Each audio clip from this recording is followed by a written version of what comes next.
Bismillahirrahmanirrahim. Nahmaduhu wa nusalli wa nusallimu ala rasulil karim wa ala alihi wa sahbihi amma ba'd. Rabbi shrah li sadri wa yassir li amri wahlul 'uqdatam min lisani yafqahu qawli. Oke, kita lanjutkan lagi Sirah Nabawiyah bagian ketiga dari diutusnya Nabi Muhammad SAW sampai hijrah. Al-idha, disakitinya baginda Muhammad SAW. Thumma inna Quraisyan istaddat fi ma'adatiha li Rasulillah SAW wa ashabihi. Amma Rasulullah SAW faqad laqa min idhaihim anwa'an kathira. Min dhalika ma rawahu Abdullah bin Amr bin As annahu qala baina an-nabiy sallallahu alaihi wasallam yusalli fi hijr Ismail idh aqbala Uqbatun bin Abi Mu'ayth fa wada'a thawba fi 'unuqi fa khana khalqan shadida ila akhiril hadis. Ini tema mengenai apa yang dihadapi oleh baginda Muhammad SAW di tengah dakwah beliau. Jadi di antara sunnah kauniyah atau sunnah ilahiyah adalah berbagai macam rintangan dan ujian untuk para nabi dan para rasul serta para penerusnya, termasuk yang mulia baginda Muhammad SAW. Beliau mengalami rintangan yang sangat-sangat banyak, bermacam-macam, yang banyak diriwayatkan oleh para ulama. Di antaranya yaitu kisah yang diriwayatkan oleh Sayyidina Abdullah bin Amr, di mana baginda Muhammad SAW itu pernah sholat di Hijr Ismail. Tiba-tiba salah satu tokoh Quraisy, Uqbah bin Abi Mu'ayth, datang lalu mencekik Nabi dengan cekikan yang luar biasa, yang kemudian akhirnya ditahan dan ditarik oleh Sayyidina Abu Bakar. Di antaranya lagi pernah suatu ketika baginda Muhammad SAW sujud. Nah, di sekelilingnya itu banyak orang Quraisy. Lagi-lagi Uqbah bin Abi Mu'ayth datang membawa jeruani sapi, ya butuh sapi ya, apa ya? Terus kayak unta, jeruani unta, kotoran hewan, dalemannya hewan. Langsung diletakkan di gegeri Kanjeng Nabi, di punggungnya Nabi, dan beliau nggak bisa ngangkat karena saking gedenya itu. Akhirnya Sayyidah Fatimah datang, langsung diambil, dibersihkan. Ini belum lagi hinaan-hinaan orang-orang Quraisy setiap baginda Nabi lewat, mulai dari gibahan, cacian, celaan dan lain sebagainya. Ini baginda Nabi. Para sahabat juga sama, mungkin kita banyak yang baca taklim, di mana banyak aneka penyiksaan yang dialami oleh banyak sahabat, mulai dari sahabat Bilal, kemudian sahabat Khabbab bin Arad dan lain sebagainya. Nah, tentu saja di sini banyak pelajaran-pelajaran. Kata Syekh Ramadan Buti, di antara pelajarannya, mengapa kok dadak atik diuji sedemikian rupa? Bukankah Allah itu sudah melindungi baginda Nabi dan mendekengi baginda Nabi? Bahkan salah satu pimpinan malaikat dan malaikat tertinggi yaitu malaikat Jibril juga senantiasa bersama baginda Nabi. Napa kok gak di apa istilahnya? Dibuat sikat kabeh ber.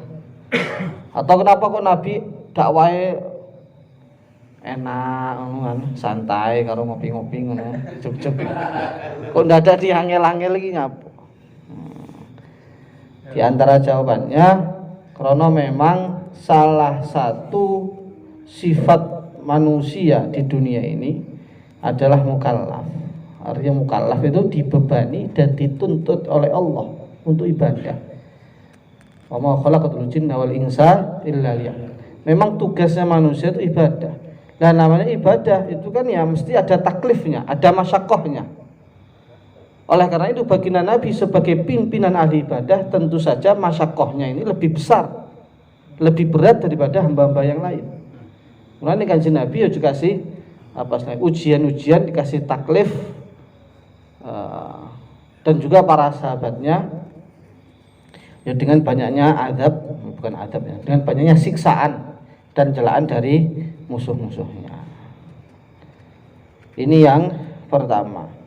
Kemudian yang kedua, ini sebagai pelajaran dan ujian.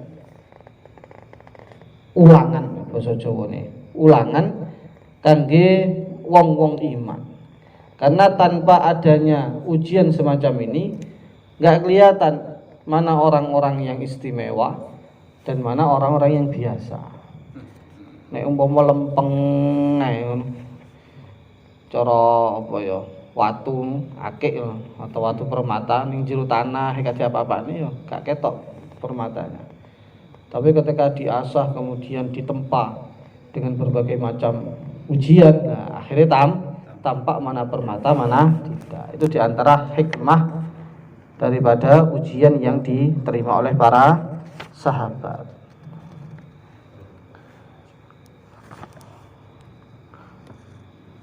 Nah kemudian di antara hikmah dari berbagai macam peristiwa ini, kata beliau, bisa diambil kesimpulan bahwa hamba-hamba Allah di dunia ini seyogyanya seharusnya menggapai dua perkara ini, menyatakan atau mengerjakan dua perkara ini. Yang pertama, tamassuk bil Islam wa iqamatil mujtama' al-islami as-sahih. Karena itu bagian dari ubudiyah tadi, kondelan melawan Islam dan menegakkan atau membangun komunitas atau masyarakat Islam yang benar. Yang kedua, menjalani jalan-jalan yang berat, ngetokno tenaga sak harta-hartane untuk mencapai target yang pertama itu. Artinya apa? Di antara perintah Gusti Allah itu bukan hanya kita memperbaiki diri kita sendiri, tidak. Tapi juga membuat suasana-suasana dan masyarakat-masyarakat yang mengamalkan Islam. Ini Kanjeng Nabi ora kok ibadah dewi kan enggak. Tapi beliau juga mengajak para sahabatnya dengan resiko yang begitu berat untuk membuat suasana membuat komunitas kebaikan. Lagi bedone Islam karo agama-agama sebelumnya begitu itu. Agama-agama sebelumnya itu sebagian memang tawajuh di khonqohnya, bukan khonqoh. Apa istilah gubuk-gubuke ngono. Wis tawajuh diplis-diplis gak eling karo tanggane. Lah keistimewanya umat baginda Muhammad sallallahu alaihi wasallam ndak, selain dituntut untuk beriman dan berislam, juga dituntut untuk membangun suasana-suasana dan masyarakat yang baik. Nah, mulane nyapa kok para ulama iki kene kok sing dekem kan enggak. Mesti ada usaha. Mbok usaha membangun pesantren, mbok usaha bikin pengajian, mbok usaha dari pintu ke pintu jamaah tabligh gitu kan. Jaulah 1, jaulah 2. Itu bagian dari apa? Sunnahe dakwah Kanjeng Nabi Muhammad sallallahu alaihi wasallam. Dan itu tentu saja ya mesti menerima berbagai macam halangan dan rintangan. Dan perlu adanya badlul mal, mengerahkan harta untuk mencapai itu. Jadi dakwahnya orang kok mau kritis nusratullah sego. Ini degradasi makna. Ini nusratullah Kanjeng Nabi lah. Enggak ada yang kaitan karo harta tuh enggak ada. Ya enggak, bahkan Nabi itu khawatir dibuka dunya. Itu yang dikhawatirkan Nabi. Ini nusratullah kaitannya karo yadkhuluna fi dinillahi afwaja. Sing bangsane ngono kuwi, oleh taskilan kuwi nusratullah. Atau setidaknya kita memberikan, mengorbankan apa yang ada dalam kita untuk umat itu nusratullah. Mana di antara makna inna fatahna laka fatham mubina. Padahal ketika itu kan perjanjian Hudaybiyah. Dan perjanjian Hudaybiyah secara zahir kan merugikan umat. Sapa wong sing mara nang Madinah dikon balik ning Mekah, sing wong Madinah ping ning Mekah gak oleh balik ning Madinah. Nah, ketika umat Islam itu rodok sumpek dengan keputusan ini, tapi kemudian Nabi meyakinkan iki sing terbaik, akhirnya Nabi motong tahallul, langsung beliau pulang, semua sahabat ikut pulang, nerimo ning Kanjeng Nabi. Akhirnya turun inna fatahna laka fatham. Di fatah itu apa? Ketika hati kita menerima agama ini 100%, tanpa grundel, tanpa protes. Itu jenenge nusratullah. Jadi kene oleh beras hadi nusratullah. Ya memang itu nusratullah sebetulnya. Tapi nusratullah sing cowile sing gak pantas dibanggakan. Lah masalah dai-dai kan saiki kuwalik. Oleh taskiran ini biasa, ya taskiran ngono wae. Cara jaula atau DTI terus ya dapat taskiran udah biasa. Apalagi kalau mengeluarkan duit, kayak ngerasa berat. Tapi oleh beras seneng kabeh. Nusratullah. Lalu nusratullah kok beras. Lah itu yang perlu diperhatikan. Jadi memang Kanjeng Nabi ket awal dakwah iki memang ngetokno tenaga, waktu ya duit barang. Ini cari Syekh Ramadan Al-Buti. Ya. Terus sidik ya. Dan ini memang sunnah ilahiyah. Kabeh para nabi hampir semuanya ya mesti menerima ujian-ujian ini. Kabeh. Pergerakan juga sama. Maulana Ilyas awal-awal ya akeh tantangannya. Wali Songo juga banyak tantangannya. Pesantren dulu juga susah. Lah cuman sekarang itu agak longgar. Ini saiki diomongi dudu fase membangun, sebetulnya sekarang fase menjaga dan merawat. Terus gak seabot fase membangun. Bisa ya tinggal lagi kalau ngerawat itu. Oke. Kemudian siasatul mufawadat, politik negosiasi. Jadi ketika melihat baginda Nabi Muhammad SAW, walaupun disakiti habis-habisan, sak keluargane, sak sahabat-sahabatnya, tapi kok masih bersikukuh dengan Islam ini, akhirnya dinego sama orang-orang Quraisy. Nah, di antara utusan mereka Utbah bin Rabi'ah, salah satu tokoh Quraisy. Teko ning Kanjeng Nabi. Teko nang ngene kaume. Ya masyara Quraisy, ala aqumu ila Muhammad fa ukallimah wa a'ridu alaihi umuran la'allahu yaqbalu ba'daha fa nu'tihi ayyuha sya'a wa yakuf 'anna. Dek usul, wong Quraisy, piye nek aku nekani Muhammad, tak nego saiki dek. Dek njaluk apa? Adewe. Syaratnya wis gak usah nerusno iki ajaran iki. Lah wong Quraisy setuju, oh ya oke, tekan ono. Akhirnya Utbah ini datang ke baginda Muhammad SAW, ngomong dengan Nabi, Muhammad, kowe iki njaluk apa to? Kowe njaluk duit, oke. Tak kumpulno duit wong Quraisy urunan. Geng wae kowe duit. Sugih. Paling sugih sak Mekah. Atau kowe njaluk kerajaan, oke, tak angkat dadi raja. Kabeh siap sak Mekah iki. Taat karo perintahmu. Utawa kowe njaluk kemuliaan, ya oke, padha. Tak angkat dari pimpinan. Wong paling tokoh nang kene iki. Lah Kanjeng Nabi Muhammad sallallahu alaihi wasallam beliau tidak menjawab, bahkan membacakan gini-gini, rungokno fasma' minni, rungokno iki. Beliau membaca potongan ayat surat Fussilat. Tanzilun minar rahmanir rahim, kitabun fussilat ayatuhu Qur'anan Arabiyyan liqaumi ya'lamun, basyira wa nadhira fa'arada aktsaruhum fahum la yasma'un. Diwaca sampai 6 ayat, 7 ayat, akhirnya Utbah wis cukup. Balik nang wong Quraisy. Ngomong ini gagal. Gak iso ditawari. Aku malah diwacana ayat iki sing gak tau krungu. Ketok iki dudu menungso sing gawe. Jarine Utbah. Harus wong Quraisy aku kira sihir iki, kena sihir. Lah ini peristiwa semacam ini ada satu pelajaran yang sangat penting. Menunjukkan apa? Orientasi atau tujuan baginda Muhammad SAW dakwah itu memang betul-betul perintah Gusti Allah. Bukan sebagaimana yang dituduhkan oleh banyak orang orientalis dan musuh-musuh Islam di luar sana. Bahwa Nabi Muhammad ini membentuk Islam, membangun ajaran Islam ini murni tendensinya itu duniawi. Ya karena pengen kekuasaan, Krana pengen gagah-gagahan. Sebenarnya orang Quraisy begitu itu. Krana golek mangan. Jihad katanya orientasinya ekonomi. Jadi ini Madinah jalur yang sangat strategis antara Mekah dan Syam. Nah, mulanya Kanjeng Nabi markasnya di Madinah. Soalnya mau pindah pasar dari Mekah menuju Madinah. Nah, jadi ini wong orientalis. Nah ini juga tidak benar.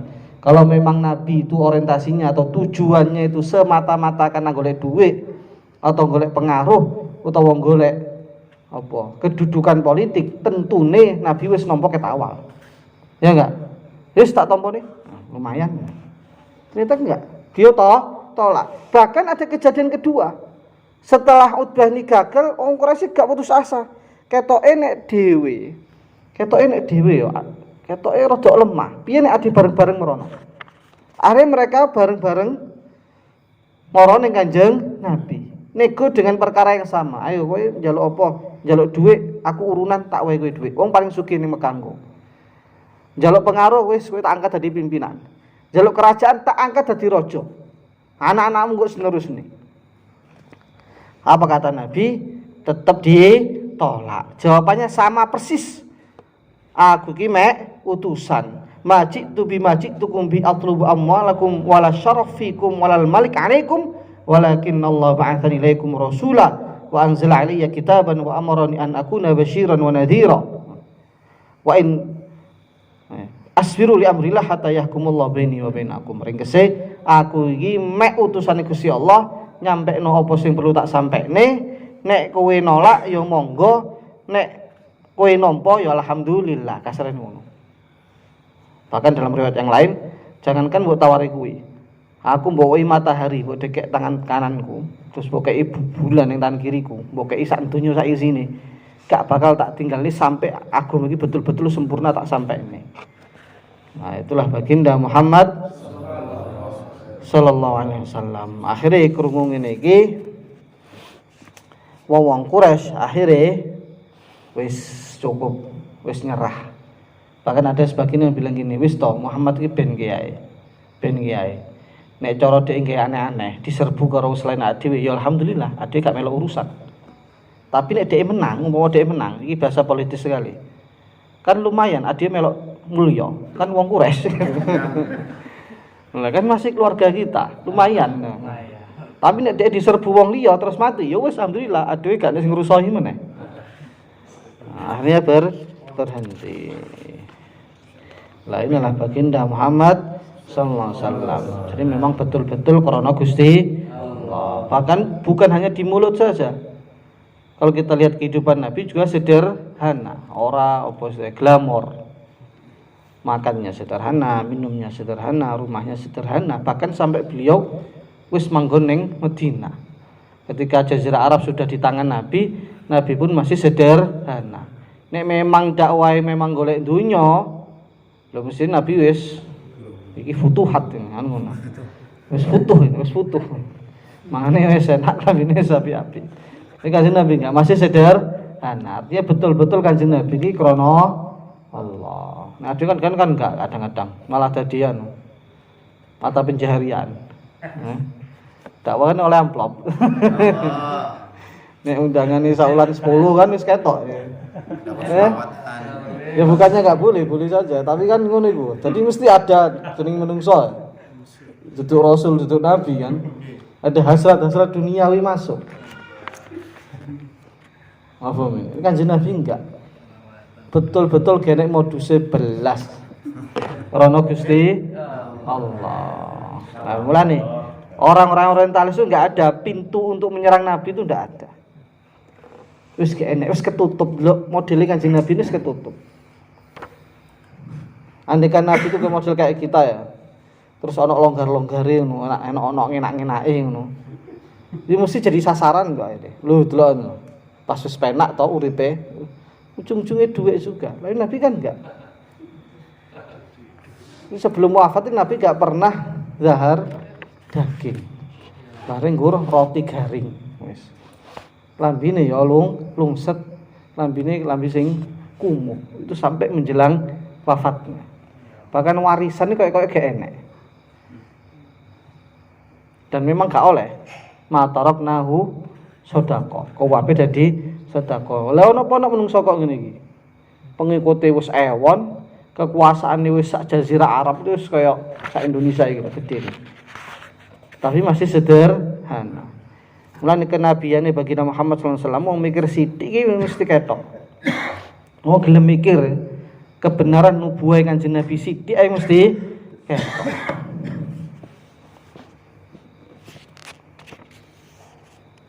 Jadi juga penting bahwa ini terakhir ini, perjuangan Nabi itu memang dimulai dari dakwah. Dakwah apa istilahnya? Ya dakwah dari akar, dari bawah.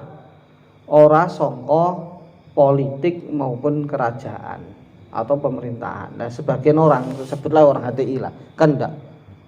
Tegakkan khilafah, nanti syariat akan ngikut. Tegakkan khilafah, Islam akan jaya. Jadi dimulainya itu dari pemerintahan. Sehingga isine ngritik pemerintah, ngafirne pemerintah, ngelek-ngelek pemerintah. Pemerintah salah sithik dadi kok dosa gede. Ya memang kita boleh saja ngritik pemerintah, tapi ini sampai ngafir-ngafir nih, ngelek-ngelek no. Nah itu sudah tidak begitu itu.